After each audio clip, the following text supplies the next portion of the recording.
Hey there, it's Kat and this is Brews and Reviews.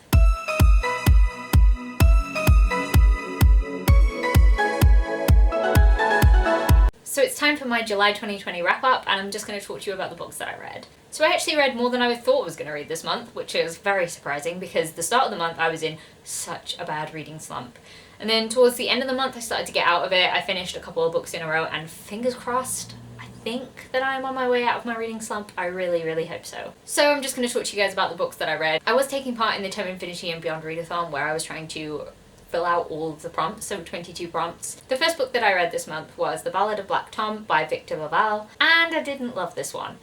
I think it's more because I don't think I love Lovecraft in general, and this story was based on a Lovecraft story that I also hadn't read, so I don't think I was the particularly ideal audience for this. I think it was really weird because there are sections of this book, there's sections that come from Tom's perspective, and there's one big section that comes from this like detective inspectory type guy's perspective, and oh my god, reading from that guy's perspective was just, I was so bored. I did not want to read from this guy's perspective. He was an asshole.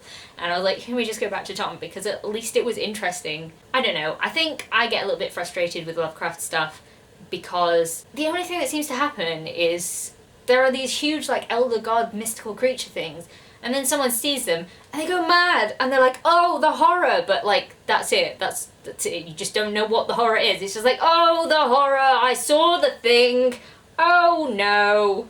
The end. I enjoyed the stuff from Tom's perspective. I just didn't like the other guy. I didn't like the general story, and that's on Lovecraft and on me on reading that, knowing that Lovecraft isn't really my thing. I mean, which is weird because I accidentally ended up listening to 2 Lovecraft short stories. I actually didn't mean to listen to 2 Lovecraft short stories, but I did, so I'm going to include them on this wrap up. I was actually watching the Dead Meat channel podcast. Does anyone watch that? It's a really, really good horror podcast, and obviously it's a really good horror channel as well. Basically, Chelsea read out 2 of Lovecraft's short stories, so I basically ended up listening to the audio version of those 2 stories, and I'm counting them for this wrap up. So what I listened to was Dagon and From Beyond, and they were both fine.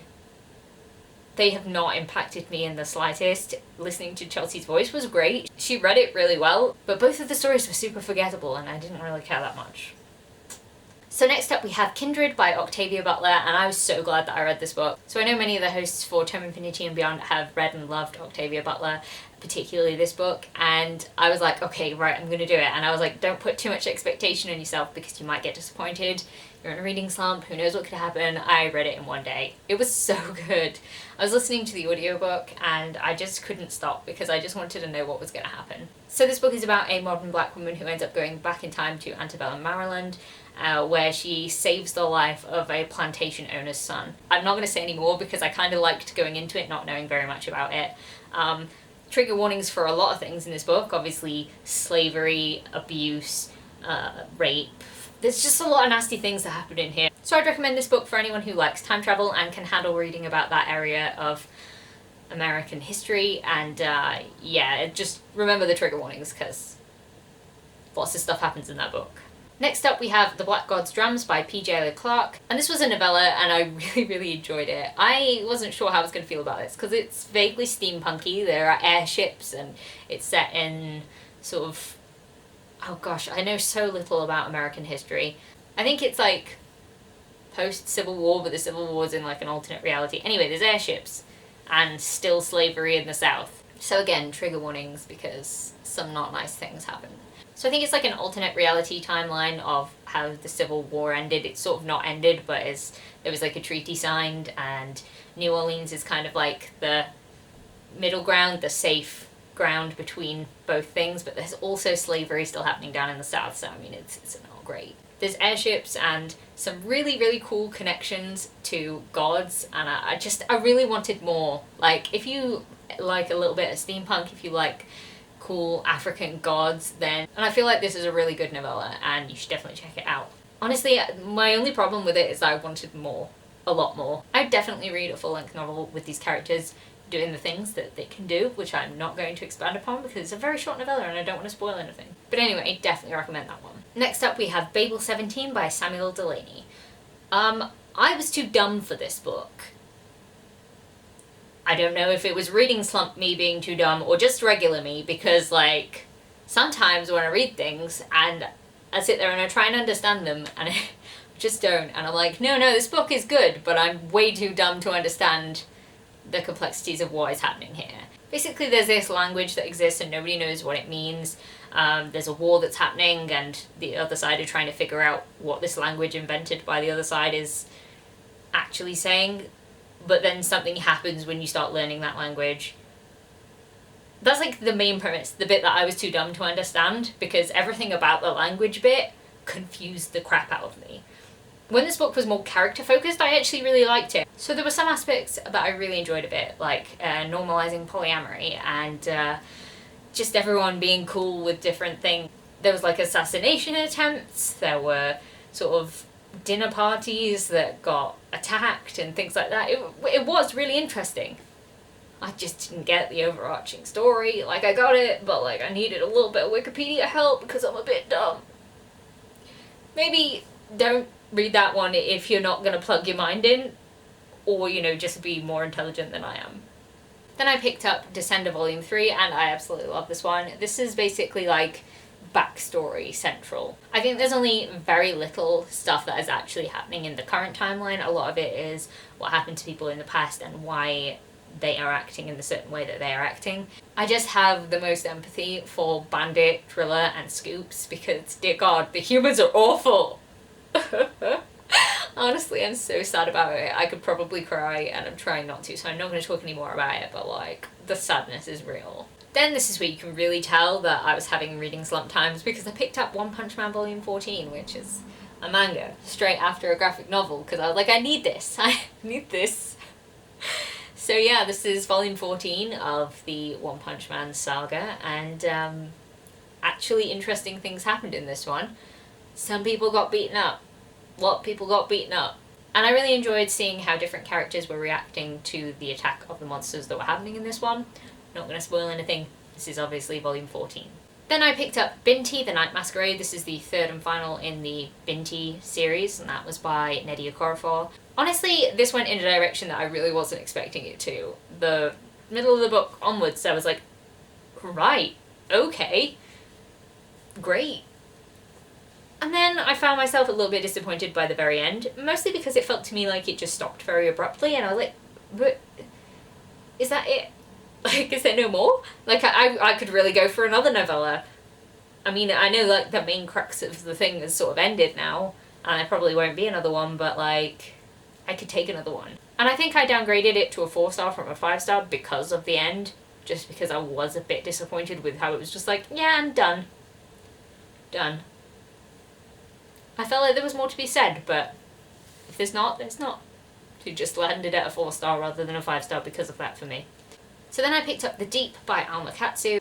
This book is about a nurse who was on the Titanic, survived the sinking, and also went on the Britannic, which is a sister ship, which also sank. Now, it's not about the real woman who actually survived both of those sinking, it's about a different woman. It's about a fictional character. It's also, like, a ghost story mixed with the Titanic story. I don't know really how to explain it. It was quite interesting. It wasn't as creepy as I wanted it to be, but also it wasn't as historical as I wanted it to be. I feel like this book sat in a middle ground for me, and it didn't do enough of either thing to be truly satisfying as either a historical novel or like a horror novel. There were like bits of creepy that I really enjoyed, and there were bits of history, and I was like, okay, yes, yeah, but then they just sort of shuffled on to something else, and I'm like, well, if you gave me a little bit more of the history, then I could actually enjoy delving into that part of it, or like a little bit more concrete stuff with like the horror, because like stuff is happening, but also everybody seems to be very confused. So I don't feel like it ever really hit the ground with either aspect that it was trying to pull together. I did enjoy it though, and by the end I was like, oh, it's come together now and I know what's going on, and like, yeah, that's cool, but it just didn't quite hit where it was meant to hit for me. I don't know. I gave it 3 out of 5 stars in the end. Okay, but can we have a drum roll for this next book, please? Because it has been on my currently reading shelf since April. I finally finished it. It's The Dream Thieves by Maggie Stiefvater. I finally finished it. Hooray, go me, finally done. Yeah, it sat at about like page 180 since April, and then I was like, oh no, I really need to finish this because it's just going to keep sitting there, and I don't know why I put it down, because I actually really enjoyed it. I have a feeling that the reason that I put it down was because I was not enjoying the whole Adam Blue thing. Like, I'm not going to say what it is. I don't think I wasn't enjoying particularly the treatment of Adam's character at all in this book. So, yeah. But also, Ronan. Can we just talk about Ronan, please? Because I kind of love him. And I didn't think I was going to love him, because in the first book he was kind of a dick. And I mean, he was a bit a dick in this one, but like, I'm so interested in the things that are going on with him in this book. Like, by the time I got to the end of this book, I was like, yes, this book is so good. So yeah, this book ended up being a 4 out of 5 stars, mostly because of the whole Adam thing. I feel like we could have probably chopped out a bunch of pages, and I really wouldn't have cared about it. Let's just go back to Ronan, because I care about him and his storyline. But yeah, it was a good book. I'm glad I read it. I might give it a little while before I read the third one, but I definitely want to finish this series this year, so it won't be that long. And then the last book that I read in July was The Defense by Steve Kavanagh.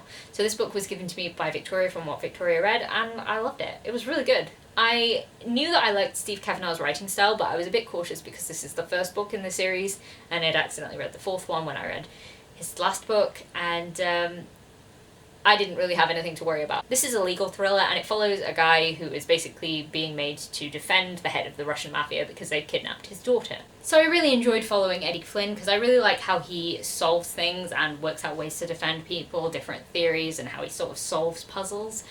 I thought it was really interesting. I'm really glad I read this. Also, I kind of have a little bit of a special place for this because I think it's the thing that's pulling me out of my reading slump. It was a really quick, fast-paced thriller, and I'm really grateful for that. So there we have it. Those are the books that I read in July. How did you guys do in July? Were you in the reading slump still like me? Because it seems like a lot of BookTube was being slumpy McSlumppersons, and yeah, I may be out of that now, but fingers crossed.